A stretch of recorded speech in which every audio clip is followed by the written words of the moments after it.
시간 함께 살펴보실 하나님 말씀은 민수기 14장 26절부터 30절까지 말씀입니다.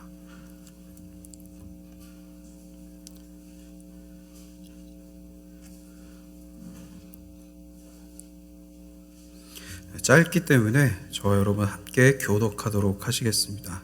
합독하도록 하시겠습니다. 26절부터 30절입니다. 여호와께서 모세와 아론에게 말씀하여 이르시되 나를 원망하는 이 악한 회중에게 내가 어느 때까지 참으랴.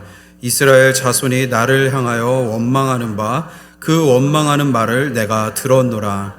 그들에게 이르기를 여호와의 말씀이 내 삶을 두고 맹세하노라. 너희 말이 내 귀에 들린 대로 내가 너희에게 행하리니 너희 시체가 이 광야에 엎드러질 것이라. 너희 중에서 20세 이상으로서 계수된 자 곧 나를 원망한 자 전부가 여분네의 아들 갈렙과 눈의 아들 여호수아 외에는 내가 맹세하여 너희에게 살게 하리라 한 땅에 결단코 들어가지 못하리라. 아멘. 우리가 계속해서 이 살펴보고 있는 민수기에서 이스라엘 백성들은 1년간의 이제 시내산에서 하나님과 함께하며 이제 모든 영적 훈련을 마치고 이제 약속의 땅 가나안으로 향해 가고 있는 이제 그 여정이 그려지고 있습니다. 그런데 이 시내산을 출발하여서 이제 이 가나안 땅으로 들어가기 위해서는 필요한 일이 두 가지가 있었습니다. 그중 첫째는 바로 광야를 통과해야 한다는 것이었습니다. 광야를 통과한다는 것은 우리가 계속해서 지금 성경을 통해 또 새벽마다 우리가 살펴보고 있고 또 설교를 통해 어쩌면 조금 지겨울 정도로 들었기 때문에 이스라엘 백성과 달리 나였다면, 내가 저들이 아니라 내가 저 자리에 있었다면 하나님을 믿고 나는 잘 건너갈 수 있을 거라 여길 수도 있을 것입니다. 그러나 그 길을 실제로 그 광야길을 걸어가야 하는 이 사람들 입장에선 어떠했을까요? 먼저 영상을 화면에 좀 띄워주시겠습니까? 네, 익숙한 얼굴이 보이죠? 그 혹시 볼륨을, PC 볼륨 혹시 켜주실 수 있을까요? 지금 화면에 보이는 것이 유대 광야입니다. 저는 지금 여기 유대 광야 길을 걸어가고 있습니다. 지금 여기 끝에 보이시는 그 모든 이곳이 바로 예루살렘에서 얼마 떨어지지 않아 있는 곳에 있는 바로 유대 광야입니다. 지금 여기 온도는 거의 40도 육박하는데 그래도 생각보다 건조해서 생각보다 덥긴 하지만 그렇게 덥지는 않습니다. 바람이 또 많이 부는 편이라서 그래도 걸어가기에 크게 무리는 없는, 정말 끝없이 흙과 바위와 돌로 이루어진 모습이 정말 우리나라에서는 상상도 할 수 없는 그런 모습을 보여주고 있습니다.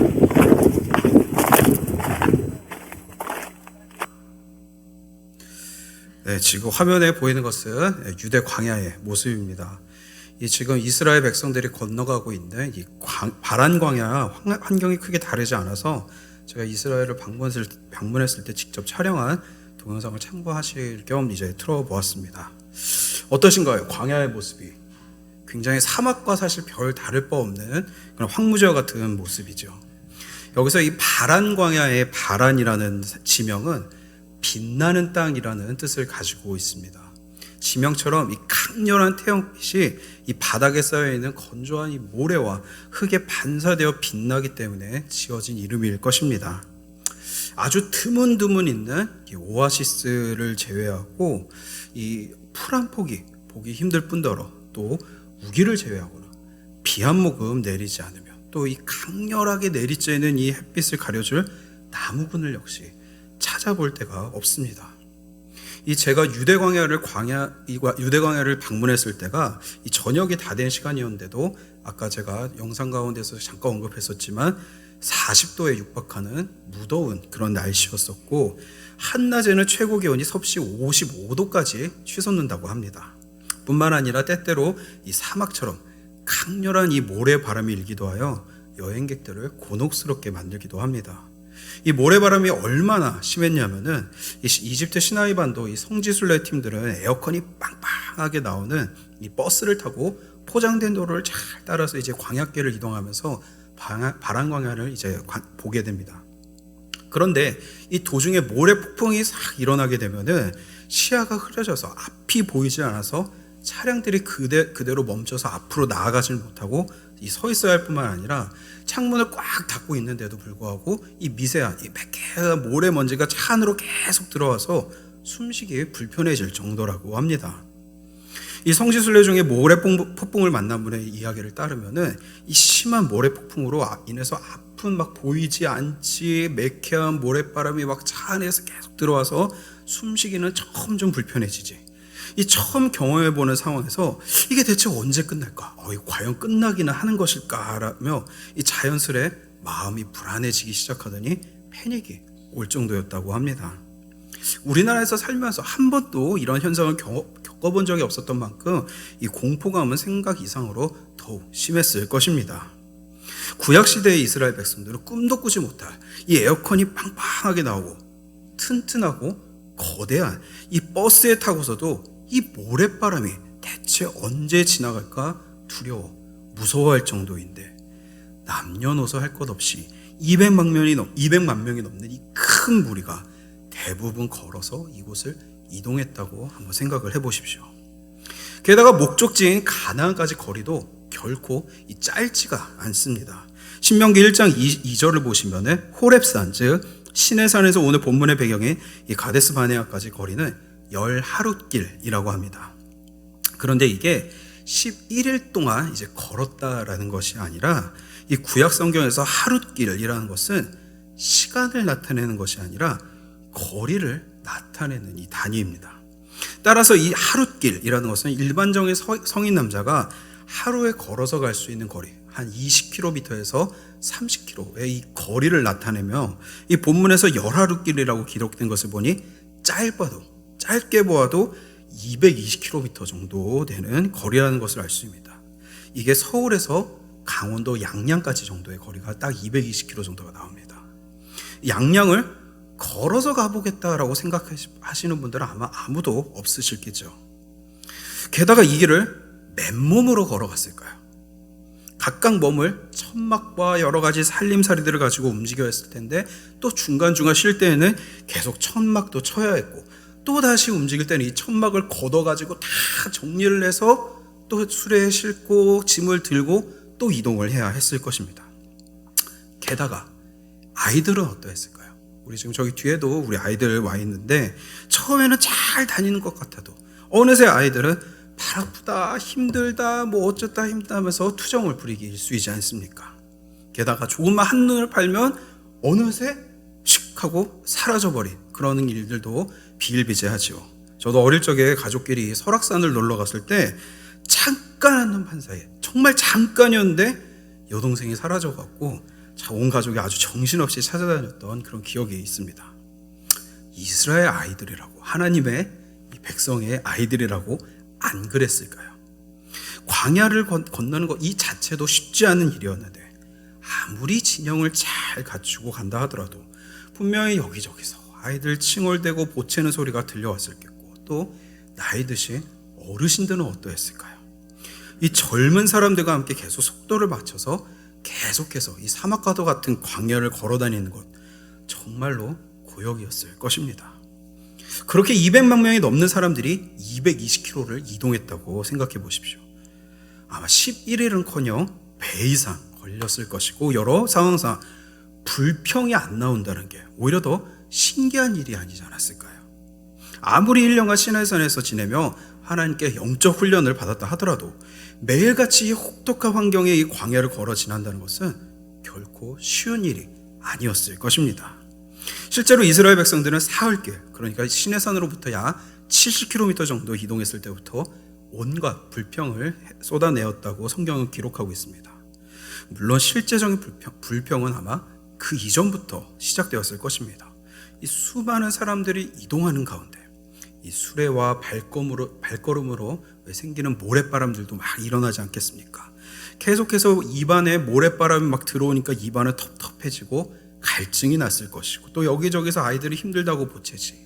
처음에는 한두 사람의 입에서 나오던 불평과 불만이 어느새 마치 전염병처럼 이 온 이스라엘 진영에 퍼져나갔을 것입니다.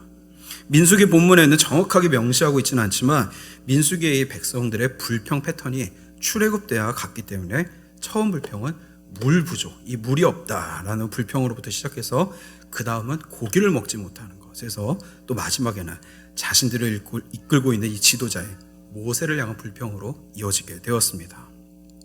그래도 이 하나님의 인도하심으로 은혜로 어찌어찌 이 가네스 바데아까지 도착할 수 있었는데 이제 여기서 끝난 것이 아니라 이스라엘 백성들이 가나안 땅에 들어가기 위해서 필요한 두 번째 이제 일을 진행해야 했습니다. 바로 전쟁이었죠.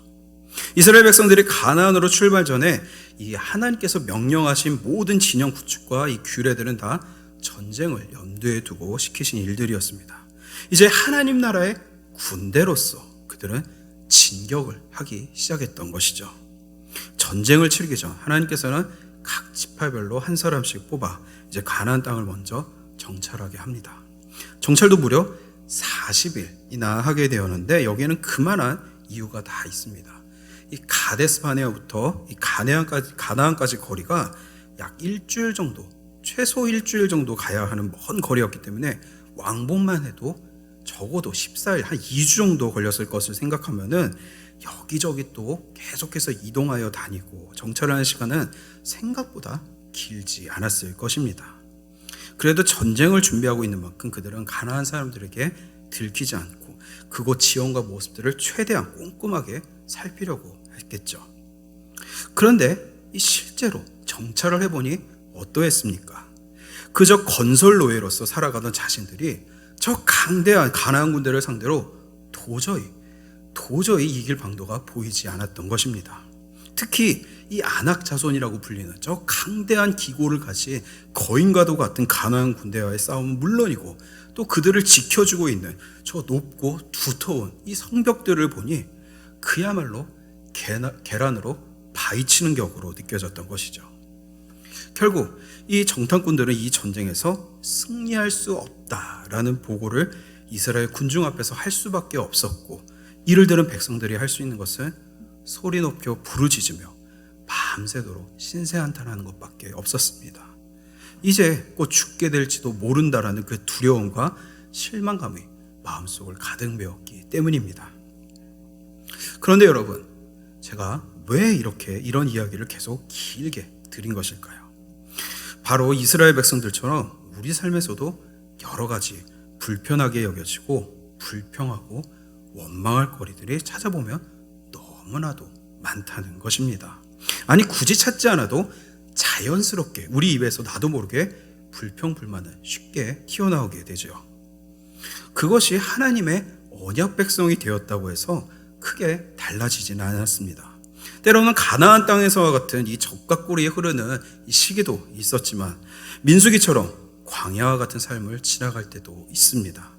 그런데 그 가운데 생기는 여러 불평과 이 장애물에 대해서 불평과 원망으로 대하기 시작하면 계속해서 모든 일들이 우리에게 원망과 불평 그리고 짜증으로만 다가오게 되는 것이죠.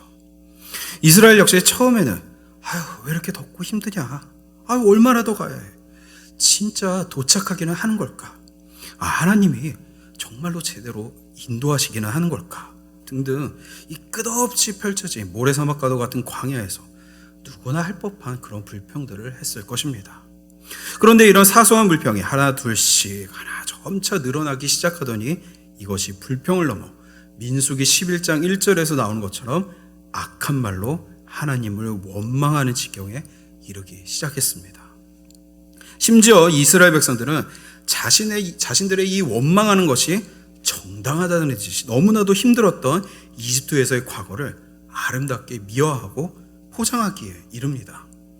이 자료를 찾아보니 이렇게 자기 방어를 위해서 본인에게 유리하게끔 이 과거의 기억을 무의식적으로 왜곡하고 조작하는 것을 전문 용어로 retrospective falsification, 즉 우리말로 그 회상적 기억 조작이라고 부른다고 합니다. 추억 왜곡이라고도 한다고 하는데요.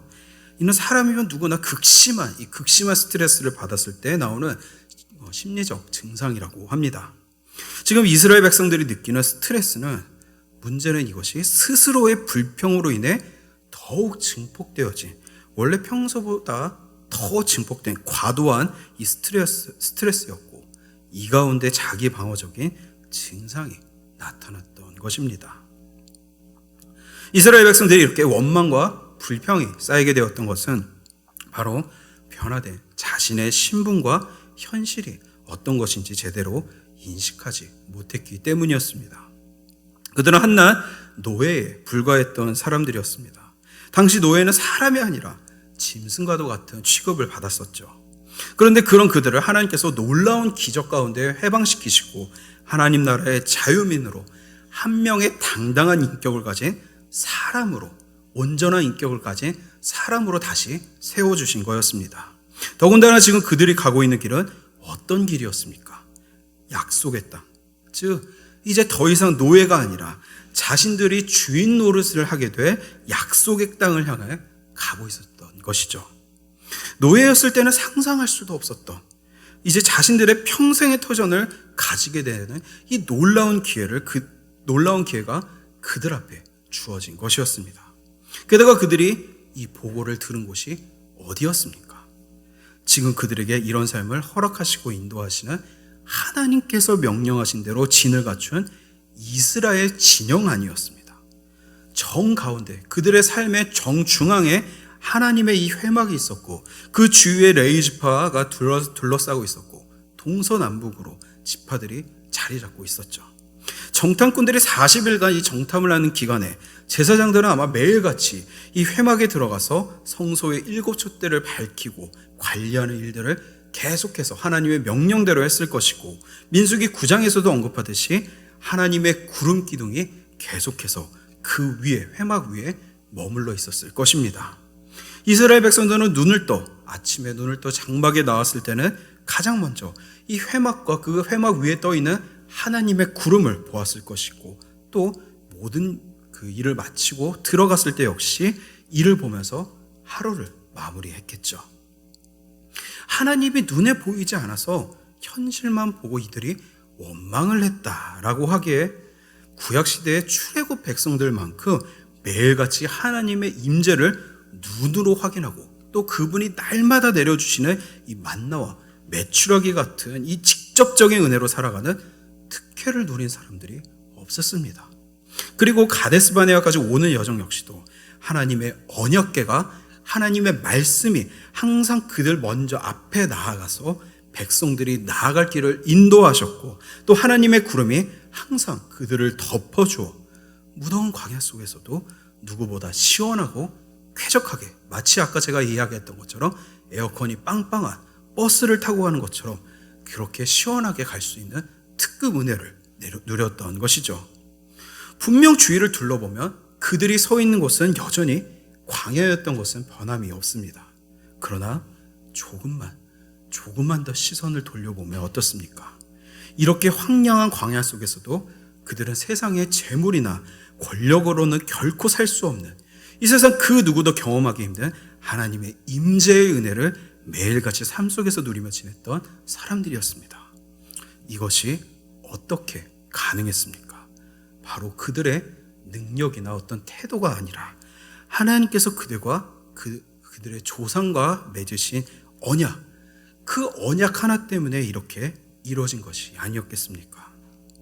그들이 이 진영 내에서 언약을 따라 하나님의 백성답게 그 말씀대로 살고 하나님을 의지하기만 한다면 뜨거운 햇빛이 내리쬐고 사람이 살아가는 데 필요한 것이 전무한 이 광야 속일지라도 200만 명이라는, 사실 정말 어마어마한 사람의 숫자들 아닙니까?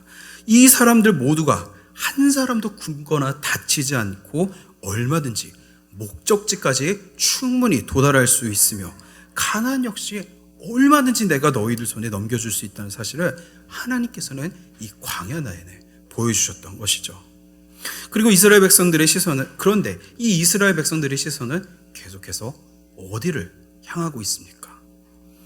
일부러 하나님을 항상 바라볼 수 있도록 이 회막 중심의 환경을 하나님께서 일부러 그 진영 가운데 갖춰주셨는데도 불구하고 그들의 시선은 자꾸만 회막 중심, 하나님 중심이 아니라 오히려 그 바깥, 진영 바깥으로 향하게 되고 있습니다. 하나님이 아닌 자신들 눈앞에 펼쳐진 이 광야만 바라보니 입에서 불평과 불만이 끊이지 않았던 것입니다. 그리고 심지어 자신들이 고통받았던 이집트에서 있었던 일들까지 왜곡하고 미화하고 말았죠. 그러나 진짜 현실은 어떠했습니까? 그들의 말과 달리 이집트 바로왕은 이스라엘의 인구가 너무 많다고 하여서 노동량을 거의 학대 수준으로 늘려갔으며 또 집안 최고의 복이라 여겼던 어린 이 남자 아기들을 처참하게 살해하기까지 했었죠. 그런데도 이들은 지금 자신들이 누리고 있는 이 자유와 하나님의 이 놀라운 은혜의 축복은 잊어버린 채 자꾸 이 하나님의 귀에 감사가 아닌 불평과 원망만이 들리도록 소리치며 울부짖고 있었던 것입니다. 이 서울 영동교회 정영구 목사님께서 쓰신 광야에서 삶을 바꾸다라는 책을 보시면 이 광야 같은 삶의 노인 우리가 이 불평불만을 감사와 은혜로 바꿀 수 있는 아주 좋은 비결을 알려주십니다. 바로 우리 안에 드는 왜, 이 왜라는 질문을 무엇을로 바꾸는 연습을 해야 한다는 것입니다. 우리가 어려운 광야와 같은 상황에 놓이게 됐을 때 속으로 우리는 어떤 생각을 하게 됩니까? 자꾸만 왜 내가 이런 상황에 놓인 걸까? 왜 하나님께서 나를 이런 상황으로 인도하시고 왜 이런 상황을 허락하신 것이지? 라면서 왜라며 자꾸 불평을 늘어놓게 된다는 것이죠. 그런데 그 왜를 무엇을로 바꾸면 어떻게 될까요? 지금 이런 상황에서 나는 무엇을 해야 할까? 하나님께서는 이런 상황에서 나에게 무엇을 행하실까? 라고 우리의 생각이 바뀔 때 우리는 비로소 불평과 원망에서 벗어나 하나님께서 약속하신 그 은혜를 향해서 한 발자국씩 앞으로 나아갈 수 있게 된다는 것입니다. 그런데 그것보다 더 중요한 질문이 하나 더 있습니다. 바로 누구라는 질문입니다. 지금 이 세상 속에서 나와 함께 하시는 하나님이 누구이신지 알게 되고 그분으로 변화된 내가 누구인지를 깨닫는 것이 중요하다는 것이죠. 하나님은 광야에서도 만나와 메추라기를 그리고 반석에서 물을 길어내실 수 있는 분이십니다. 불가능할 것만 같았던 노예에서의 해방은 물론이고 모든 여정에 함께 하시면서 그 누구도 다치는 일 없이 보호하신 분이 바로 우리 하나님이셨죠. 그리고 우리 역시 그분의 하나밖에 없는 이 아들의 보혈의 은혜로 죄에서 구원받은 성도라는 사실을 깨닫고 올바로 우리가 그 인식을 하게 될 때 우리는 비로소 하나님 앞에 무릎 꿇게 되고 광야와 같은 삶 속에서도 항상 우리를 위해 내려주시는 만나와 구름 기둥과 같은 은혜를 비로소 눈에 담고 감사와 기쁨의 찬양을 하나님 귀에 들려드릴 수 있게 되는 것입니다. 우리가 이런 은혜를 잃지 않기 위해서는 그 무엇보다도 내 앞에 있는 여러 장애물과 어려움에 대해서 믿음으로 하나님 앞에 가지고 나아가 그 일들을 기도로 맡기며 하나님의 역사를 구해야 합니다. 잠깐 제 이야기를 하자면 저는 본격적인 이 신앙생활을 한 것이 한 2008년도 청년부에서 시작을 했기 때문에 사실 신앙 연차는 그리 오래되지 않았습니다. 기도 역시 당시 상당히 어색하였고 또 이질적으로 다가오는 사람이었습니다. 대체 어떻게 기도해야 될지도 모르겠고 하나님께서 기도를 들어주실 것이라는 생각조차 하지도 못했으며 또 이 큰 소리로 교회에서 가끔 기도회나 이런 것을 할 때 막 큰 소리로 통성 기도하는 사람들은 좀 이상한 정신 나간 사람들이 아닌가까지 생각했을 정도였죠. 그런데 제가 본격적으로 이 하나님 앞에 모든 일을 기도로 맡기게 되고 하나님 중심으로 생각하게 된 계기가 있었습니다. 바로 저의 첫 단기 선교 때 있었던 일들이었죠. 이 2010년도에 제가 속해 있었던 이 청년부에서 남아프리카 공화국으로 이 단기 선교를 떠나게 되었습니다. 근데 당시 저는 이 잡지사에서 기자로 일을 하고 있었기 때문에 이 매달 취재와 또 이 마감 때문에 휴가라고 해봤자 매달 한 이틀 정도밖에 사실 쉴 수가 없었습니다. 그런데 이 아프리카까지 먼 곳을 가려면 결국 직장을 그만둘 수밖에 없는 상황이었었죠. 그래서 저로서는 인생의 중요한 이 갈림길이 될 수 있었기 때문에 교회에서 배운 대로 하나님 앞에 기도하게 되었습니다. 하나님, 저는 남아공에 꼭 가고 싶습니다. 그래서 회사를 그만두려고 하는데 제가 마무리를 잘하고 나올 수 있도록 도와주세요 라고 기도를 했습니다. 당시 제 생각에 그래도 성도로서 마지막까지 최선을 다해서 이 마감을 마치고 회사 일을 그만두는 것이 성도로서 이 유종의 미를 거두는 것이라고 생각했기 때문입니다. 기도를 한 그 다음날 이제 사직서를 내려고 사장님 앞에 나아가 이제 면담을 하게 되었는데, 그런데 사장님께서 가만히 제 이야기를 들으시더니 대뜸 저에게 한 달 무급 휴가를 줄 테니까 그만두겠다는 생각하지 말고 그냥 잘 다녀오라고 하는 것이 아니겠습니까? 여기서부터 사실 저는 깜짝 놀랐는데, 그런데 제 마음속에 한 가지 걸리는 게 있었습니다. 바로 저와 같이 일하는 동료들 때문이었습니다. 당시 저희 팀이 한 4명 정도 아주 소수의 팀으로 이제 가는 팀이었기 때문에 저 한 사람이 빠지게 되면은 그 일에 부담감이 사실 엄청 날 수밖에 없는 사람들이었습니다. 그래서 사실 저는 빨리 빠지고 다음 사람을 구할 수 있도록 그렇게 미리 말씀드리려고 했던 건데, 아니 무급 휴가를 갔다 오려면 계속해서 그 한 사람이 빠진 채로 계속 그 일을 해야 되는 것이 아니겠습니까? 그래서 과연 괜찮을까? 그래도 혹시 일단은 이야기나 해보자 해서 이 사장님과 면담했던 내용들과 또 제 사정을 이야기했더니 정말로 놀랍게도 그들은 교회 다니는 사람들이 아니었는데도 불구하고 모두가 불평 하나 없이 오히려 좋은 경험이 될 테니까 잘 다녀오세요 하고 오히려 적극적으로 격려하면서 보내주는 것이 아니었겠습니까? 이때 정말 내가 하나님께 기도하면은 내가 생각하지도 못한 선하고 순적한 방향으로 인도해 주시는구나 라는 것을 처음으로 제가 경험하게 되었습니다. 그리고 이제 무사히 준비를 마치고 어느덧 남아공에 도착해 대망의 첫 사역을 시작하는 날이 다가왔습니다. 그런데 아플싸, 아침부터 온몸에 오한과 함께 미열과 두통과 막 기침까지 이 몸살 감기 증세로 도저히 뭔가를 할 수가 없었던 것입니다. 그때가 이제 여름, 그때 2010년도 월드컵 기간에 사실 제가 이렇게 갔었었는데, 근데 저도 남아공 가서 결국 TV로 월드컵을 봤었습니다. 근데 이때가 우리와 완전 남아공이 정반대에 있었기 때문에 우리는 여름이었지만 남아프리카 공화국은 겨울이었습니다. 근데 한번 생각해 보십시오. 아프리카의 겨울?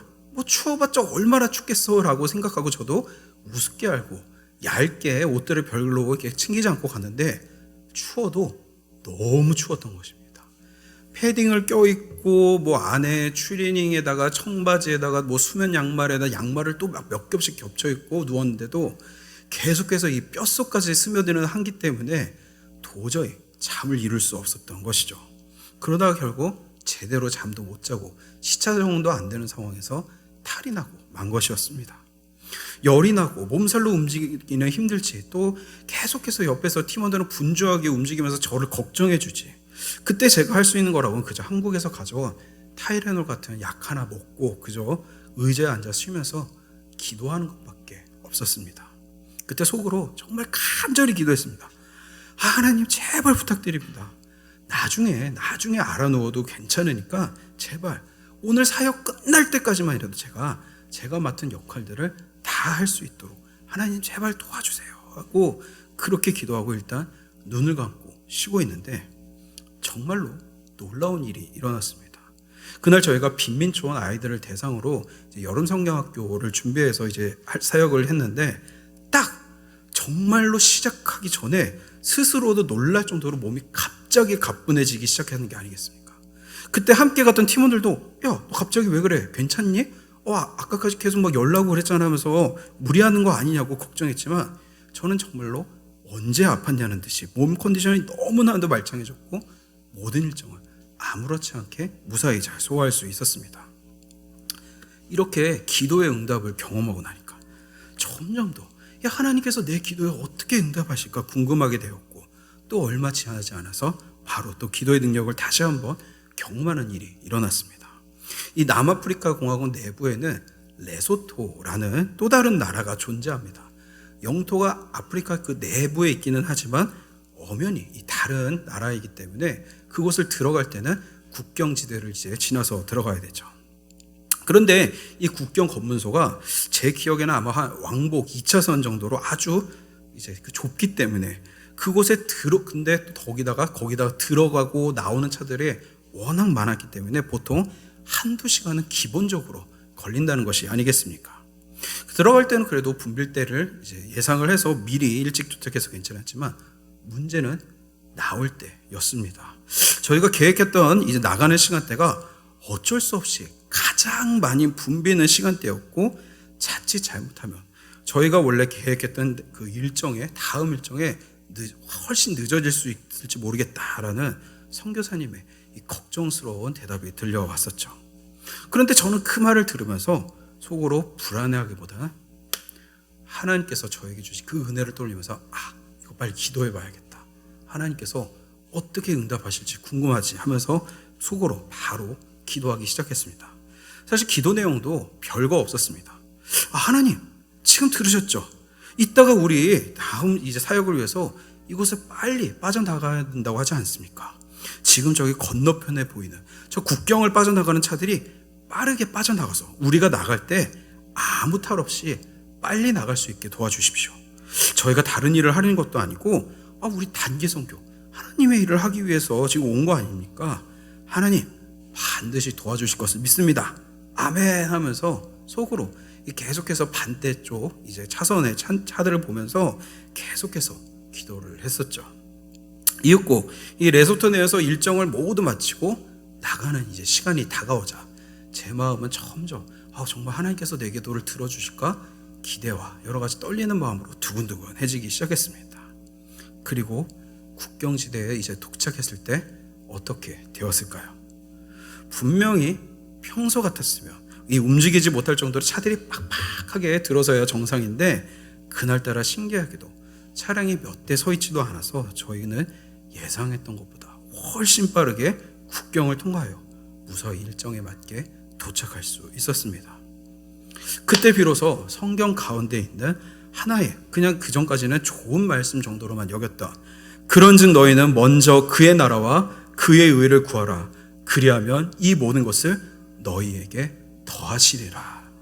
이 예수님의 말씀이 제 삶에 살아있는 말씀으로 다가오기 시작했습니다.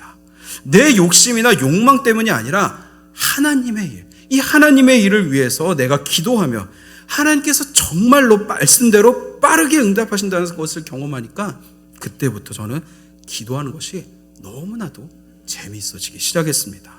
그리고 어려운 일이나 상황을 만날 때에도 걱정이나 염려가 앞서기보다 하나님 앞에 기도하는 습관이 자리 잡기 시작했고 어느새 목회자가 되어 이렇게 여러분과 함께 하나님의 말씀을 전할 수 있는 은혜 없이 누리게 되었습니다.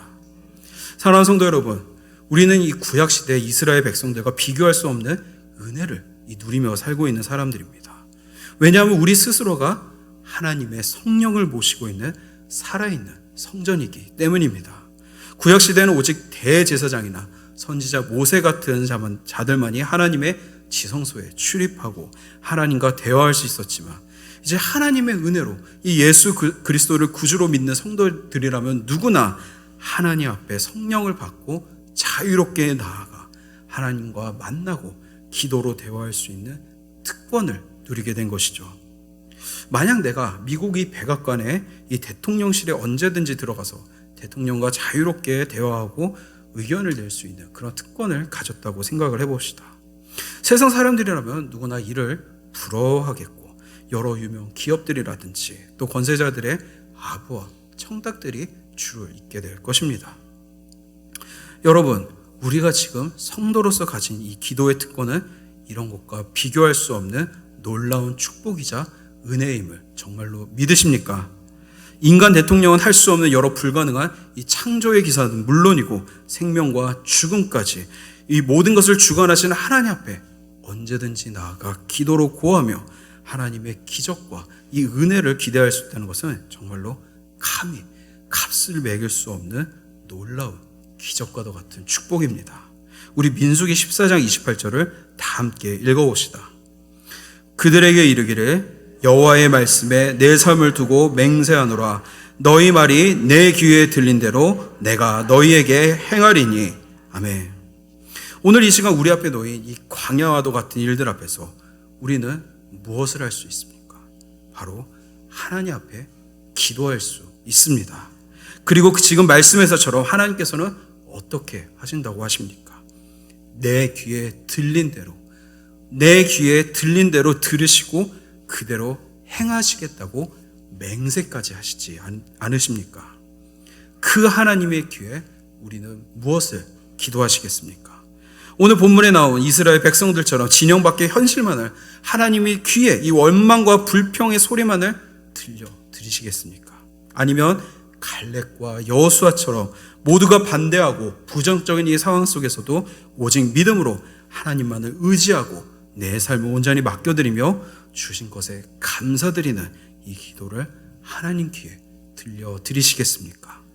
오늘 이 시간 내가 누구인지, 그리고 이 나를 변화시키신 이 하나님이 어떤 분이신지를 다시금 떠올리시며 원망과 불평이 아닌 기쁨과 감사로 주님 앞에 향기로운 이 기도의 분향을 드리시는 복된 성도님들 다 되시기를 우리 주님의 이름으로 축원합니다. 말씀을 기억하시면서 다 함께 기도하시겠습니다. 사랑과 은혜가 풍성하신 하나님 아버지 감사드립니다. 항상 주님은 우리 삶에 먼저 찾아오시고 내가 깨닫지 못하는 가운데에도 우리를 가장 선한 길로 인도하시는 아버지 되심을 고백합니다. 그러나 주님, 우리는 살아가면서 찾아오는 여러 가지 장애물과 어려운 고난 속에서 그런 주님의 놀라운 은혜를 잊어버리고 쉽게 불평하며 원망하는 말들이 앞섰던 것을 회개합니다. 주님, 우리의 연약함을 아시오니 성령께서 우리가 어려운 상황 속에서 오늘 말씀을 기억해 하여 주시고 불평과 원망에 앞서 먼저 하나님 앞에 나아가 모든 일을 주님께 맡겨드리는 믿음의 기도를 드리는 성도들 다 될 수 있도록 인도하여 주시옵소서. 또한 부족한 믿음이 남아 주님 앞에 나아가 기도할 때 우리의 기도에 응답하여 주시고 글자로 기록된 하나님이 아닌 내 삶에 살아 역사하시는 하나님을 경험하고 믿음이 단단해져가는 그런 축복을 우리 모두 누리게 하여 주시옵소서.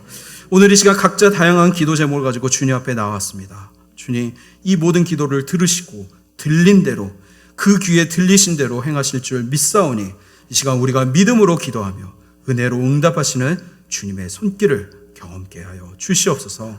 감사드렸고 이 모든 것 살아계신 우리 주 예수 그리스도의 이름으로 기도드리옵나이다.